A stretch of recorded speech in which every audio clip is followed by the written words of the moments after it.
새벽 4시면 나는 이미 시장에 나와 있었다. 아직 하늘이 먹빛으로 잠들어 있을 시간 시장 골목에는 리어카 바퀴 구르는 소리와 생선 상자 부딪히는 소리가 뒤섞였다. 업 한 장 불빛은 노랗고 흐릿했고 새벽 냉기는 살갗을 파고들었다. 나는 그 안에서 10평 남짓한 내 자리를 지키며 하루를 시작했다. 고등어, 갈치, 조기, 꽁치, 제철 따라 달라지는 생선들을 나는 눈 감고도 고를 수 있었다. 눈이 맑고 아가미가 선홍빛인 것, 배가 단단하고 비늘이 살아있는 것, 손이 기억하는 감각이었다. 내 이름은 박도섭이다.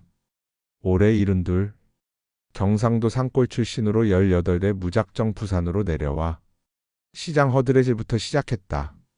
업 한 장에서 상자 나르고 생선 내장 정리하고 얼음 깔고 누가 시킨 것도 아니었다. 그냥 살아야 했으니까. 고향엔 늙은 어머니 혼자 계셨고 나는 장남이었다. 선택지 같은 게 있을 리 없었다. 생선 장수가 된 건 22살 때였다. 업 한 장 한 귀퉁이에 좌판 하나를 버리고 외상으로 받아온 생선을 팔기 시작했다. 첫날은 절반도 못 팔고 해가 졌다. 남은 생선을 리어카에 싣고 동네 골목을 돌았다. 아주머니들 붙잡고 한 마리라도 더 팔려고 목이 쉬도록 소리를 질렀다.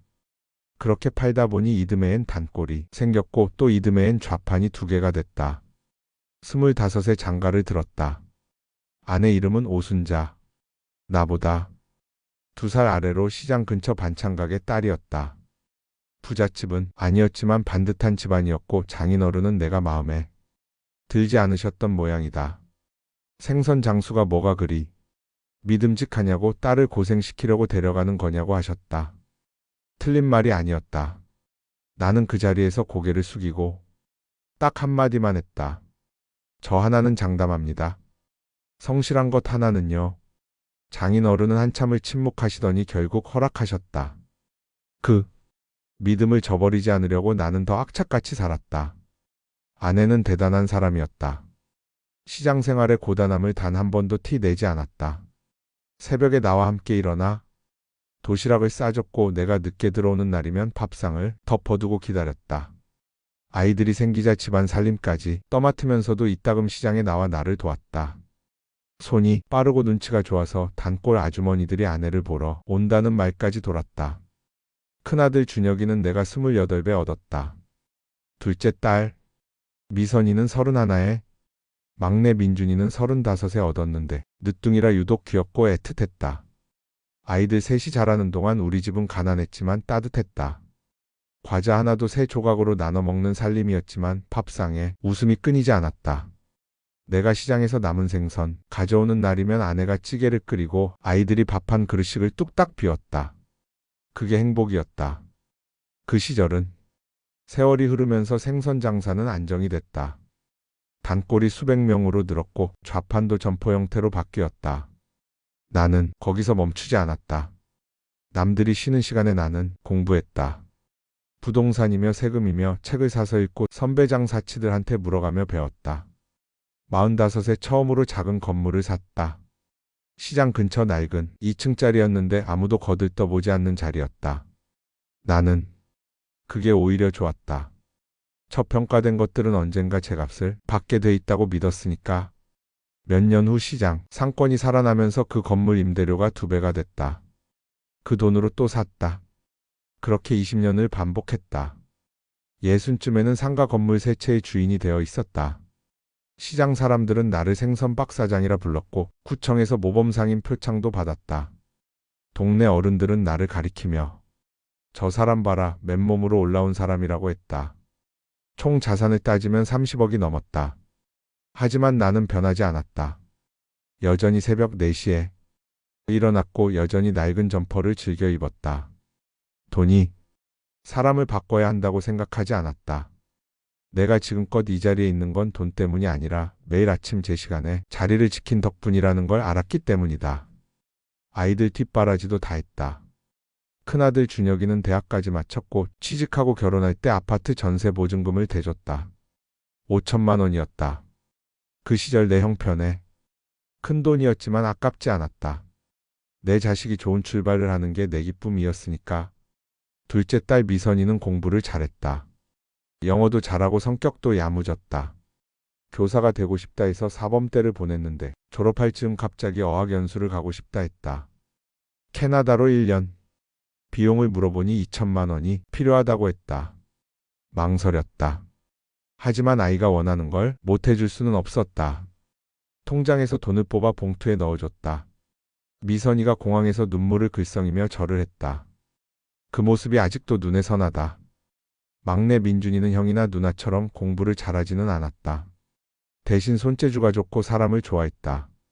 고등학교 때부터 요식업에 관심을 보이더니 20살에 조리학교를 가겠다고 했다. 나는 응원했다. 좋아하는 걸 하며 사는 게 맞다고 생각했다. 학비를 대줬고 졸업 후 작은 식당을 차릴 때 창업자금 일부도 보탰다. 그게 5천만 원이었다. 돌아보면 새아이에게 쏟아부은 돈이 얼마인지 따지기도 힘들다. 학비, 결혼자금, 집, 유학, 창업. 하지만 한 번도 세만 적이 없었다. 자식한테 베푸는 건 투자가 아니라 그냥 사랑이라고 생각했으니까. 아내는 63세 세상을 떠났다. 위암이었다. 발견했을 때 이미 3기였고 수술을 해봤지만 소용이 없었다. 진단받고 나서 1년 반을 더 살았다. 나는 그 1년 반 동안 시장 일을 절반으로 줄이고 아내 곁을 지켰다. 병원비는 아끼지 않았다. 어떤 치료든 해보자 했다. 아내가 마지막으로 한 말이 있다. 도서봐, 자식들한테 너무 기대지 마. 그 애들한테는 자기 삶이 있어. 나는 그 말을 그냥 흘려들었다. 설마 내 자식들이 그럴 리가 있겠나 싶었다. 사기를 당한 건 69살 때였다. 소개한 건 오랜 지인이었다. 20년 넘게 알고 지낸 사람으로 부동산 쪽에서 일하면서 몇 번 나한테는 좋은 정보도 줬던 친구였다. 그가 찾아왔을 때 나는 의심하지 않았다. 신뢰가 쌓인 사람이었으니까. 형님, 이번 건은 진짜 확실합니다. 지방 개발 예정 지역인데 지금 들어가면 3년 안에 2배는 가볍게 넘습니다. 그는 서류를 펼쳤다. 토지 등기부, 개발 계획서, 수익률 예상표. 그럴싸했다. 나도 평생 부동산 공부를 해온 터라 서류를 꼼꼼히 봤다. 그런데 그게 함정이었다. 진짜처럼 보이는 서류 앞에서 내 경험이 오히려 방심을 불렀다. 내가 이 정도 서류를 못 읽겠어라는 자만이 있었던 것이다. 나는 건물 2채를 담보로 대출을 받았다. 거기에 현금도 보탰다. 총 18억. 생선장수로 30년을 살며 모은 돈의 상당 부분이었다. 계약서에 도장을 찍던 날 설레기까지 했다. 마지막으로 크게 한번 불려서 아이들한테 남겨주겠다는 생각이었다. 돈이 넘어간 뒤 3달이 지났을 때 지인의 전화가 끊겼다. 처음엔 단순한 연락 두절이라 생각했다. 한 달이 지나자 뭔가 이상하다는 느낌이 왔다. 직접 찾아갔더니 사무실이 비어 있었다. 건물 관리인 말로는 2달 전에 나갔다고 했다.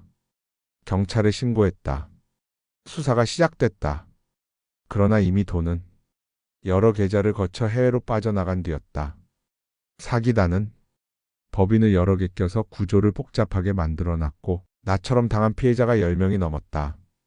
담보로 잡힌 건물은 대출기관에서 경매로 넘어갔다. 마지막으로 남은 건물 한 채만 살아남았다. 하지만 그것도 임박한 대출 이자와 생활비를 감당하다 보면 오래 버티기 어려웠다. 나는 그 사실을 한동안 아무에게도 말하지 않았다. 말할 수가 없었다. 평생 가족에게 든든한 기둥 노릇을 해온 내가 이제 그 기둥이 썩었다는 걸 인정하는 게 두려웠다. 혼자 몇 달을 버텼다. 잠도 못 자고 밥도 못 먹고 생각이 꼬리에 꼬리를 물었다. 그러다 어느 날 아침 거울을 봤다. 낯선 노인이 거기 있었다. 광대뼈가 튀어나오고 눈이 움푹 꺼지고 머리카락이 한 움큼씩 빠진 노인. 그게 나였다. 더 이상 혼자 감당할 수 없다는 걸 알았다. 자식들한테 가야겠다고 생각했다.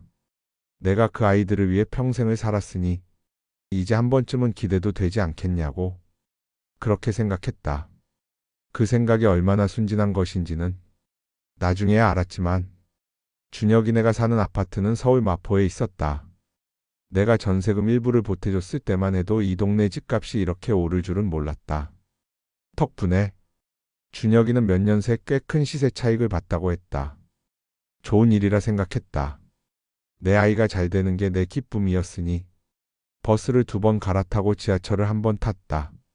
1시간 반쯤 걸렸다. 몸이 예전 같지 않아서 서 있기도 힘들었지만 자리를 양보받지 않으려고 손잡이를 꽉 쥐었다. 뭔가 잘못된 것처럼 느껴졌기 때문이다. 자리를 양보받을 처지가 됐니? 아파트 앞에서 한참을 서 있었다. 들어가는 게 쉽지 않았다. 머릿속으로 여러 번 연습했다. 무슨 말부터 꺼낼지 어떻게 설명할지. 하지만 막상 인터폰 버튼을 누르는 순간 모든 말이 사라졌다. 네, 누구세요? 며느리 은정이 목소리였다. 나는 헛기침을 1번 했다. 은정아, 나야. 아버지. 잠시 침묵이 흘렀다. 카메라에 내 얼굴이 비쳤을 것이다. 낡은 점퍼에 등을 구부린 늙은 어른이 아, 아버님. 잠깐만요. 문이 열리는데 시간이 좀 걸렸다. 안에서 소곤거리는 소리가 들렸다. 남자 목소리도 섞였다. 준혁이가 집에 있었던 모양이었다. 현관문이 열렸을 때 나온 건 은정이었다. 문을 반쯤만 열고 몸으로 입구를 막은 채 내 눈을 잘 마주치지 않았다. 아버님, 갑자기 어떻게 오셨어요? 연락을 먼저 하셨어야지. 그래, 미리 연락을 했어야 했는데. 미안하다. 근데 좀 급한 일이 생겨서. 급한 일이요? 응. 이야기가 좀 길어. 들어가도 될까? 은정이의 표정이 굳었다. 눈이 잠깐 방 안쪽으로 향했다가 다시 나에게 왔다. 저희가 지금 좀 상황이 안 좋아서요. 아이가 몸이 안 좋아서 집안이 어수선하고 남는 방도 없고 들어가서 차 한 잔만 마셔도 될 것 같은데. 아버님, 제가 지금 어떻게 해드릴 수가 없어요. 솔직히 말씀드리면 갑자기 이러시면 저희도 곤란해요. 그때 뒤에서 준혁이가 나왔다. 나를 보더니 잠깐 표정이 흔들렸다. 그런데 그게 반가움이 아니었다. 당황함이었다. 아버지, 왜 이러셨어요? 미리 연락을 하시지. 준혁아, 무슨 일인지는 알겠는데 지금 저희 집이 애 때문에 정신이 없어서요. 들어오시기가 좀. 그래, 알겠다. 잠깐만 이야기 좀 하자. 준혁이가 잠깐 주변을 둘러보더니 복도 쪽으로 나왔다. 현관문은 뒤에서 은정이가 잡고 있었다. 우리는 복도 한가운데 서서 이야기를 해야 했다. 아버지, 무슨 일이에요? 나는 말했다. 처음엔 차분하게 시작했지만 이야기가 깊어지자 목이 메었다. 투자 이야기, 사기 이야기, 건물 2채가 날아갔다는 이야기. 준혁이는 듣는 내내 표정이 점점 굳어갔다. 다 날리셨어요? 응. 건물 2채가요? 응. 마지막 건물 하나는 남았는데 그것도 오래 버티기 힘들다. 준혁이가 천장을 올려다봤다. 뭔가를 계산하는 눈빛이었다. 그리고 나서 천천히 나를 봤다. 아버지, 저도 사실 지금 여유가 없어요. 대출도 있고 애 교육비도 만만치 않고 제가 드릴 수 있는 게 없어요. 돈 달라는 게 아니야. 그냥 잠깐 있을 데가 없어서. 저희 집이 작아서요. 방이 3인데 우리 부부방, 애방, 그리고 하나는 진방이라. 진방. 나는 그 단어를 되씹었다. 진방. 그냥 소파도 괜찮아. 아버지. 준혁이가 한숨을 쉬었다. 그리고 지갑을 꺼냈다. 5만 원짜리 지폐 몇 장이 내 손바닥 위에 놓였다. 5장이었다. 25만 원. 아버지, 오늘은 일단 근처 찜질방에서 쉬세요. 제가 미선이랑 민준한테도 연락해 볼게요. 같이 상의해서 방법을 찾아볼게요. 나중에 연락할게요. 그 말을 끝으로 준혁이는 안으로 들어갔다. 현관문이 닫혔다. 잠금새가 걸리는 소리까지 들렸다. 나는 한동안 그 문 앞에 서 있었다. 발이 움직이지 않았다. 손 안에 5만 원짜리 5장이 바람에 살짝 펄럭였다. 엘리베이터 버튼을 눌렀다. 문이 닫히고 내려가는 동안 나는 거울에 비친 내 얼굴을 봤다. 엘리베이터 내부 벽은 거울이었다. 어디서나 자신을 볼 수 있게 해놓은 요즘 아파트들이 그렇다. 낡은 카키색 점퍼, 주름이 깊게 팬 얼굴, 손에 쥔 5만 원짜리 지폐들. 그게 나였다. 이상하게도 울음은 나오지 않았다. 담담했다. 오히려 그게 더 무서웠다. 슬픔이 너무 크면 눈물도 안 나온다는 걸 나이 들어서야 알았다. 1층에서 엘리베이터 문이 열렸다. 유모차를 끌고 들어오려는 젊은 엄마와 마주쳤다. 나는 옆으로 비켜섰다. 그녀는 나를 보지 않았다. 고개를 숙이고 휴대폰을 들여다보며 들어섰다. 로비를 걸어 아파트 정문을 나서면서 나는 생각했다. 준혁이가 나쁜 놈이라고는 생각하지 않으려 했다. 살다 보면 다 자기 살기에 바쁜 법이다. 그게 세상 이치다.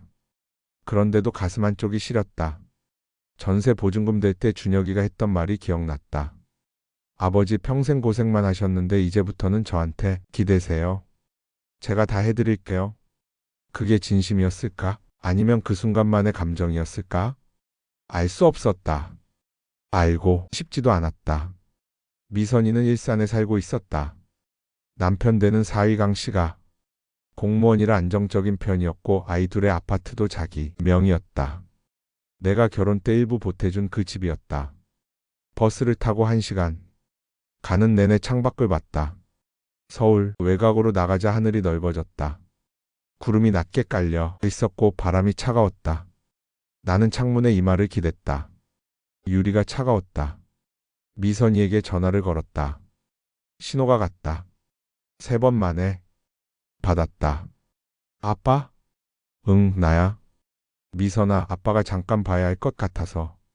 무슨 일이에요? 목소리가 이상해. 이상하긴. 괜찮아? 지금 어디 있어? 집인데. 왜요? 오실 거예요? 응, 지금 가는 중이야. 이야기가 좀 있어서. 아빠, 저 오늘 시댁 어른들 오시기로 했는데. 저녁에? 저녁 대접해야 해서 지금 준비 중이에요. 1시간이면 돼. 길게 있을 것도 아니야. 잠깐 침묵이 흘렀다. 일단 와요. 근데 올해는 못 있어요. 아파트 단지 앞에 도착했을 때 미선이가 입구에 나와 있었다. 멀리서 내 모습을 보더니 표정이 굳었다. 아빠, 많이 마르셨네. 밥은 먹고 있어요? 먹지. 요즘 입맛이 없어서 그래. 어디 아파요? 아픈 건 아냐. 미선이가 나를 아래 위로 훑어봤다. 그러고는 입구를 막듯 섰다. 아빠, 올라가기 전에 뭔 일인지 말해봐요. 시댁 식구들 오시기 전에 정리하고 싶어서. 나는 말했다. 준혁이한테 했던 것처럼 처음엔 차분하게. 사기 이야기, 돈 이야기, 갈 데가 없다는 이야기. 미선이 얼굴이 빠르게 변했다. 놀람에서 걱정으로, 걱정에서 초조함으로. 아빠, 진짜로요? 다 날리셨어요? 응. 어머, 어떡해. 그럼 지금 어떡하시려고요? 일단 어디 있을 데가 없어서. 잠깐만 있어도 될까 해서 왔는데. 미선이의 눈이 아파트 건물 위로 향했다가 다시 나에게 왔다. 아빠, 저 오늘 진짜 바빠요. 시댁 식구들이 7명이나 오기로 했는데 밥도 해야 하고 집도 치워야 하고. 그래, 안다. 그냥 방 한 칸만. 저희 집도 방이 3개인데 다 쓰고 있어서요. 시아버님 오시면 작은 방 쓰셔야 하고. 나는 더 말하지 않았다. 할 말이 없었다. 미선이가 미안한 표정을 지었다.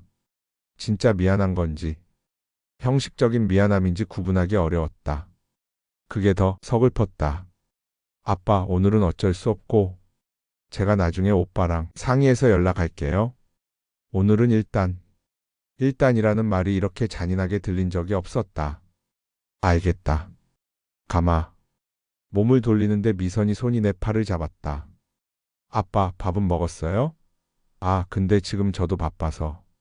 나중에 꼭 연락할게요. 그러고는 손을 놨다. 나는 단지 정문을 나서며 뒤를 돌아보지 않았다. 돌아보면 더 힘들 것 같았다.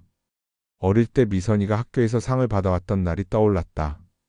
달려와서 내 목을 끌어안으며 아빠 나 1등 했어. 하고 소리쳤던 그 아이가 이제 나를 입구에서 돌려보냈다. 찜질방에서 하룻밤을 보냈다. 열탕 안에 몸을 담갔다. 뼛속까지 풀리는 느낌이었다. 오래된 근육들이 뜨거운 물에 녹는 것 같았다. 나는 눈을 감고 한참을 있었다. 옆에 앉은 중년 남자가 말을 걸었다.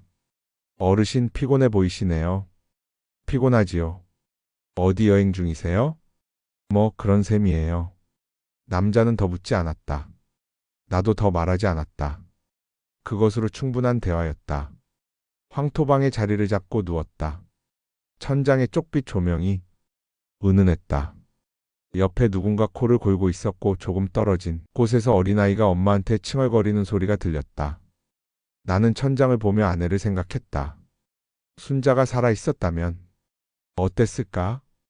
분명 아이들을 나무랐을 것이다. 직접 전화를 걸어서야 니들 아버지가 어떤 분인지 알아? 라고 소리쳤을 것이다.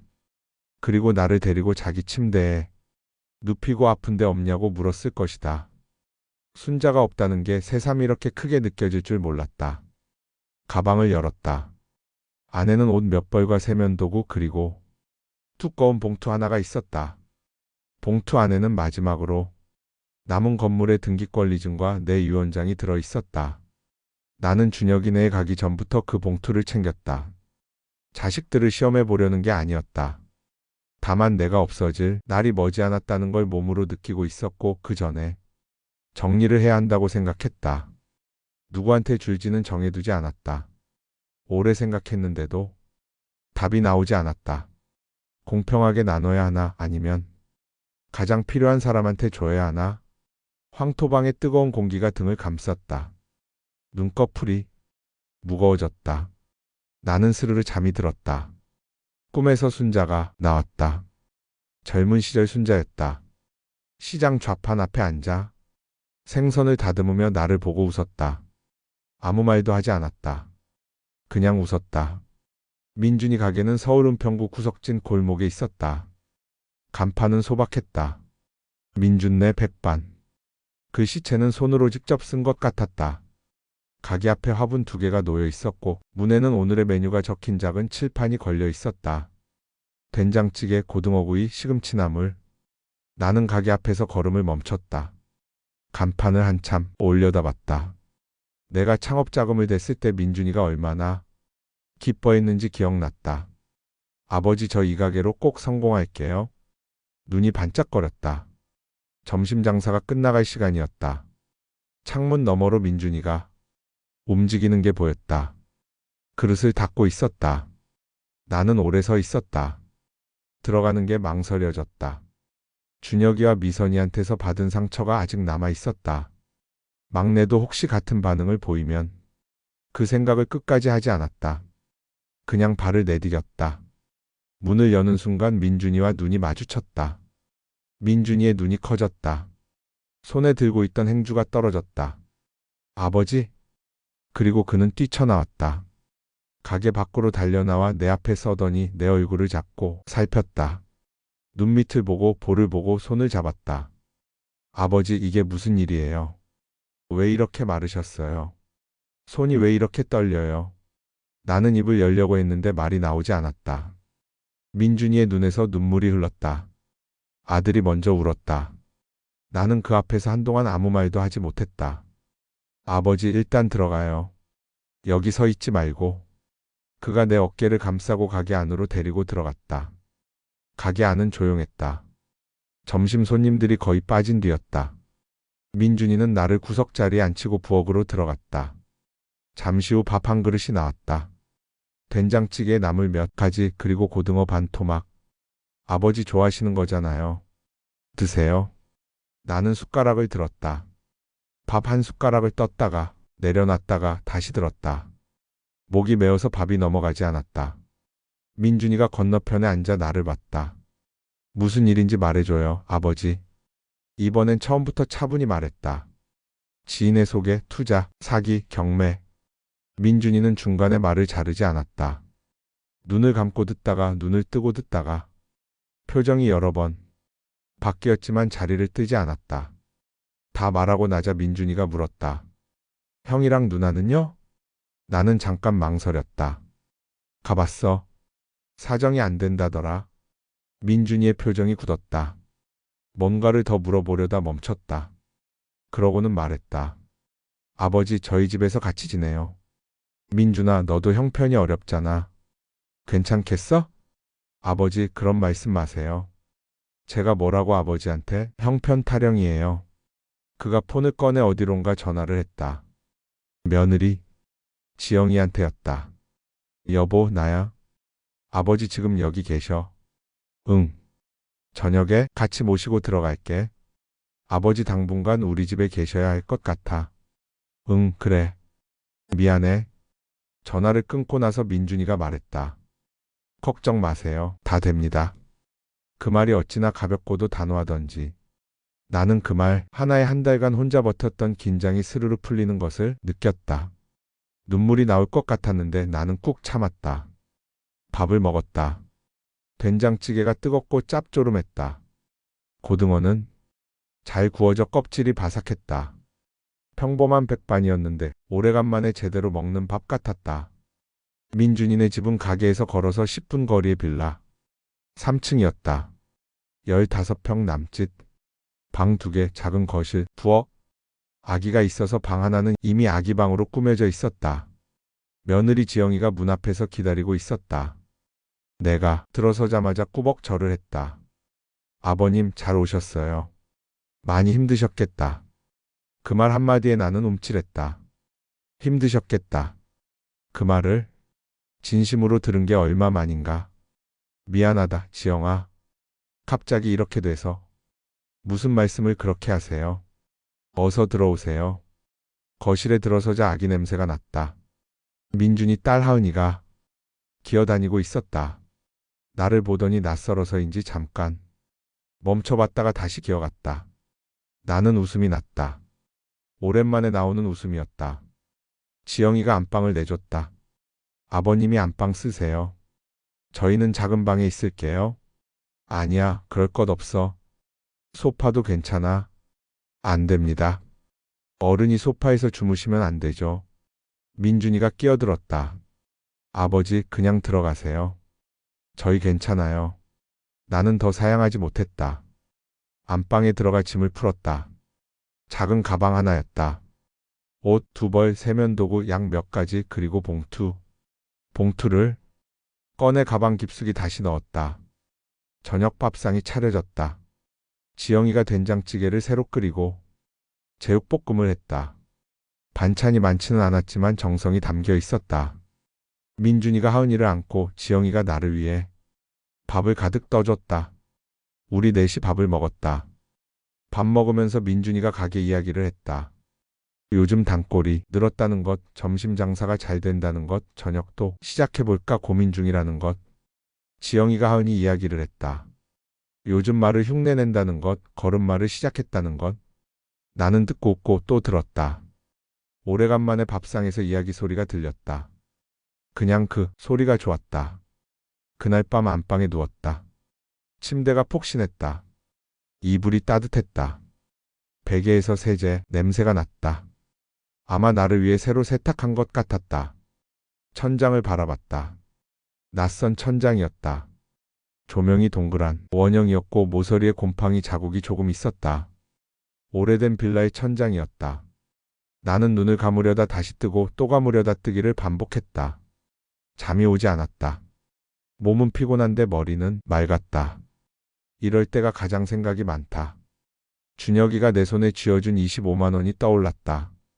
찜질방 이용권 몇 번 값이었다. 미선이가 입구에서 내 등을 밀던 감각이 떠올랐다. 가볍고 단호한 손길이었다. 서운했다. 안 서운하다고 하면 거짓말이다. 하지만 그것보다 더 깊은 곳에 있는 감정은 어쩌면 내 탓이라는 생각이었다. 내가 아이들을 그렇게 키운 건 아닐까? 돈으로 다 해결해 주다 보니 아이들이 어려운 상황에서 어떻게 해야 하는지를 모르게 된 건 아닐까? 사랑이라고 생각했던 것들이 사실은 아이들에게 의존성을 심어준 건 아닐까? 모르겠다. 너무 복잡했다. 너무 힘들었다. 그때 문 너머에서 소리가 들렸다. 낮은 목소리들이었다. 민준이와 지영이었다. 처음엔 무슨 말인지 잘 들리지 않았다. 귀를 기울였다. 여보, 갑자기 아버님 모시자고 해서 미안해. 당신 불편하겠지만 조금만 이해해줘. 민준이 목소리였다. 미안하다고 했다. 나는 숨을 참았다. 그런데 지영이 대답이 들렸다. 지금 그게 무슨 소리야? 당연히 우리가 모셔야지. 아버님이 우리 결혼할 때 얼마나 많이 도와주셨는데. 그때 아버님 아니었으면 우린 시작도 못했을 거야. 나는 이불을 끌어올려 얼굴을 묻었다. 아직 기억하고 있었다. 민준이가 결혼할 때 가게 보증금이 부족해서 내가 보탰던 것, 그게 300만 원이었는지 500만 원이었는지 나는 기억조차 희미했다. 그런데 며느리가 그걸 기억했다. 형이랑 누나는 왜 그랬을까? 아버님이 얼마나 고생하셨는지 봤을 텐데. 그건 우리가 뭐라 할 수 없어. 그 사람들 나름의 사정이 있겠지. 그리고 우리가 잘 모시면 되는 거야. 지영이 목소리는 담담했다. 원망도 없었고 과장도 없었다. 그냥 당연한 것처럼 말했다. 여보야, 고마워. 뭐가? 그냥. 소리가 멈췄다. 나는 한참을 그 자리에 있었다. 이불 속에서 소리 없이 울었다. 눈물이 귀 옆으로 흘러 베개를 적셨다. 헛살지는 않았구나. 그 생각이 왔다. 30년 넘게 생선 비린내 맡으며 새벽을 살아온 게 다 헛것이 아니었구나. 아무도 기억 안 해줘도 누군가는 기억하고 있었구나. 그것만으로도 살아온 날들이 억울하지 않았다. 나는 천장을 다시 올려다봤다. 눈물이 닦였다. 이상하게도 마음이 가벼웠다. 오랜만에 느끼는 가벼움이었다. 아침에 눈을 떴을 때 하은이 울음소리가 들렸다. 지영이가 달래는 소리도, 부엌에서 밥 짓는 냄새가 방문 틈새로 스며들었다. 나는 가방을 열었다. 봉투를 꺼냈다. 손으로 만져봤다. 두껍고 단단한 봉투였다. 안에 든 것의 무게가 느껴졌다. 세수를 하고 거실에 나갔다. 민준이는 이미 가게에 나갔는지 보이지 않았다. 지영이가 하은이를 업고 밥상을 차리고 있었다. 아버님 주무셨어요? 응, 잘 잤어. 오랜만에. 다행이다. 드세요. 아침 밥상은 소박했다. 계란 후라이, 김치, 멸치볶음. 나는 맛있게 먹었다. 지영이가 하은이를 무릎에 앉히고 같이 먹었다.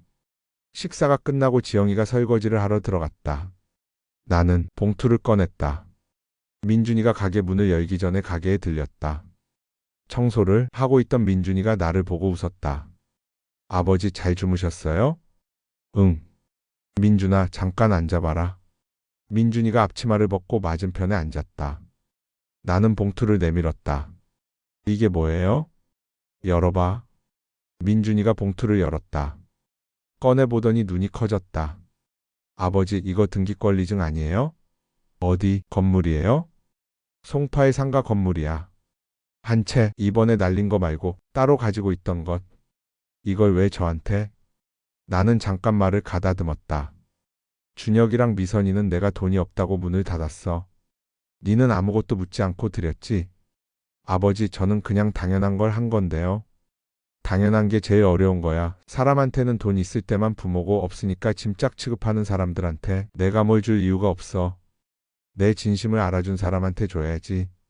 민준이가 봉투를 내려놓으며 고개를 저었다. 아버지, 이거 받을 수 없어요. 아버지가 나중에 필요하실 수도 있잖아요.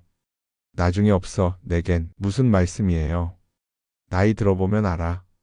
모아둔 게 있어봤자 짐이 되더라. 살아있을 때 줘야 의미가 있어. 민준이가 말이 없었다. 눈시울이 붉어졌다. 아버지, 받아라. 그리고 잘 써라. 지영이랑 하은이 잘 살아라. 아버지도 같이 사셔야죠. 그래, 같이 살자. 한동안은 민준이가 봉투를 두 손으로 받아들고 깊이 고개를 숙였다. 아무 말도 하지 않았다. 그냥 고개를 숙이고 있었다. 나는 그 머리 위를 잠깐 바라봤다. 소식은 빠르게 퍼졌다. 사흘 뒤 준혁이한테서 전화가 왔다.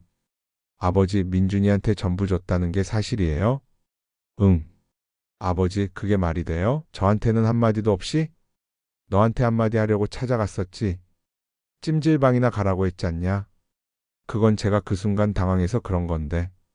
아버지, 저도 아버지 자식인데 너무하신 거 아니에요? 나는 차분하게 말했다. 준혁아, 나는 내가 나쁜 사람이라고 생각 안 한다. 다만 그날 내가 한 행동의 결과야. 아버지도 그날 내가 한 행동을 기억하고 살 거야. 아버지. 그리고 말야, 재산이 다야? 내가 살아있는 동안 아버지 노릇 잘하면 되는 거야. 지금부터라도 잘해라. 전화를 끊었다. 미선이도 전화했다. 울먹이며 말했다. 아빠, 저도 그날 사정이 있었던 거야. 아빠, 이해하겠지? 이해하지. 그럼 아빠, 저한테도 공평하게. 미선아, 응? 이해는 하는데. 그게 다야. 전화를 끊었다. 며칠 후 준혁이가 민준이 가게 앞에 나타났다는 이야기를 들었다. 동생과 이야기가 됐는지는 모른다. 민준이는 그 이야기를 나한테 하지 않았다. 나도 묻지 않았다. 형제끼리의 일은 형제들이 해결해야 한다. 내가 끼어들 일이 아니었다. 그렇게 나는 민준이네 빌라 3층에서 살게 됐다. 처음엔 눈치가 보였다. 좁은 집에 내가 있으니 가족들이 불편하겠다 싶어서 아침 일찍 나갔다가 저녁 늦게 들어오려 했다. 그러자 민준이가 뭐라 했다. 아버지 어디 가세요? 그냥 동네 한 바퀴. 아버지 집에 계셔요. 저희 불편한 거 없어요. 아버지가 계셔야 저도 마음이 편해요. 그 말을 들은 뒤로 조금씩 마음을 내려놨다. 아침이면 지영이가 밥을 차렸고 나는 하은이를 봐줬다. 아이가 처음엔 낯을 가리더니 일주일쯤 지나자 나를 보면 두 팔을 뻗었다. 할아버지인지 알아본 것인지는 몰라도 내가 안으면 까르르 웃었다. 오래간만에 드는 생각이었다. 내가 여기 있어도 되는구나 하는 생각. 점심쯤엔 민준이 가게에 나가 돕기도 했다. 처음엔 빈자리에 앉아 있다가 어느 날 슬쩍 설거지를 도왔다. 민준이가 아버지 쉬세요 하기에 나는 앉아 있으면 더 힘들어서 그런다고 했다. 그러자 민준이가 웃으며 맡겼다. 생선 고르는 건 내가 훨씬 낫다. 민준이가 업한장 갈 때 따라 가져온 생선을 골라줬다. 아버지가 고른 고등어가 왜 이렇게 맛있냐고 손님들이 물어요. 평생 고른 거야. 손이 기억하지. 봄이 됐다. 골목에 개나리가 피었다. 나는 하은이를 유모차에 태우고 동네를 산책했다. 아이는 두리번거리며 꽃을 봤다. 손을 뻗어 꽃에 닿으려 했다. 나는 그 손을 잡아줬다. 어느 봄 오후 가게 문을 닫은 뒤 민준이가 내 옆에 앉았다. 아버지 이제 좀 어때요? 많이 괜찮아. 진짜요? 진짜. 밥 잘 먹고 잠 잘 자고. 뭐가 더 필요해? 민준이가 커피를 2잔 가져왔다. 나는 커피를 별로 안 좋아하는데 요즘 조금씩 마시게 됐다. 아버지 나한테 하고 싶은 말 있으면 언제든 해요. 있어. 뭔데요? 너 엄마 없는 거 미안하다. 내가 일만 하느라 너희한테 많이 못해줬고 너희 엄마도 일찍 보내서. 아버지. 그리고 고맙다. 민준이가 잠깐 말이 없었다. 아버지 저야말로요. 뭐가? 태어나서 지금까지 밥 굶은 적 없잖아요. 하고 싶은 거 하면서 살 수 있었잖아요. 그게 다 아버지 덕분이에요. 커피가 식었다. 나는 그걸 다 마셨다. 민준아. 응? 네 어머니가 살아계셨으면 내 며느리 참 좋아했을 거야. 민준이가 웃었다. 지영이도 아버님 얘기 많이 해요. 아버님 자랑. 자랑은 무슨. 진짜예요. 우리 동네 어르신들한테 아버님이 벌써 유명해졌어요. 업한장에서 생선 귀신이라고. 나는 웃었다. 오래간만에 소리내어 웃었다. 봄이 지나 여름이 됐다. 어느 날 나는 새벽 4시에 눈이 떠졌다. 오래된 습관이었다. 몸이 아직 기억하고 있었다. 나는 조용히 일어나 옷을 입고 가게 쪽으로 걸어갔다. 새벽 시장은 여전했다. 리어카 소리, 생선 상자, 새벽 냉기. 50년 전이나 지금이나 달라진 게 없었다. 업한장 불빛도 똑같이 노랗고 흐릿했다. 나는 그 안을 걸었다. 생선들을 봤다. 손을 뻗어 고등어를 집어들었다. 눈이 맑고 아가미가 선홍빛이었다. 비늘이 살아있었다. 좋은 놈이었다. 어르신 눈 보시는 거 남다르네요. 젊은 상인이 말을 걸었다. 오래 했어요. 얼마나요? 한 50년. 상인이 눈이 커졌다. 50년이요? 지금도 하세요? 아니요. 요즘은 아들 일 좀 도와주는 거예요. 상인이 웃었다. 나도 웃었다. 생선 몇 가지를 골라 들고 나왔다. 가게 앞에서 민준이가 문을 열고 있었다. 나를 보더니 눈이 동그래졌다. 아버지 벌써 나오셨어요? 몇 시예요? 새벽 5시. 생선 좋은 거 골라왔다. 민준이가 내 손에 든 것을 받아들며 웃었다. 아버지 없으면 가게가 안 돌아가겠다. 그러게. 우리는 나란히 가게 안으로 들어갔다. 가게 안이 환해졌다. 부엌에서 찌개 끓는 냄새가 나기 시작했다. 골목 끝에서 해가 뜨고 있었다. 느리고 조용하게 그러나 분명하게. 나는 앞치마를 묶었다. 오늘도 하루가 시작됐다. 사람의 진심은 가장 어려운 순간에 드러난다. 화려한 말보다 조용한 행동이, 풍족한 시절보다 궁한 시절이 사람의 마음을 더 정확하게 보여준다. 나는 그것을 72살에 배웠다. 늦었지만 배웠다. 그리고 그게 전부였다. 그것만으로 충분했다.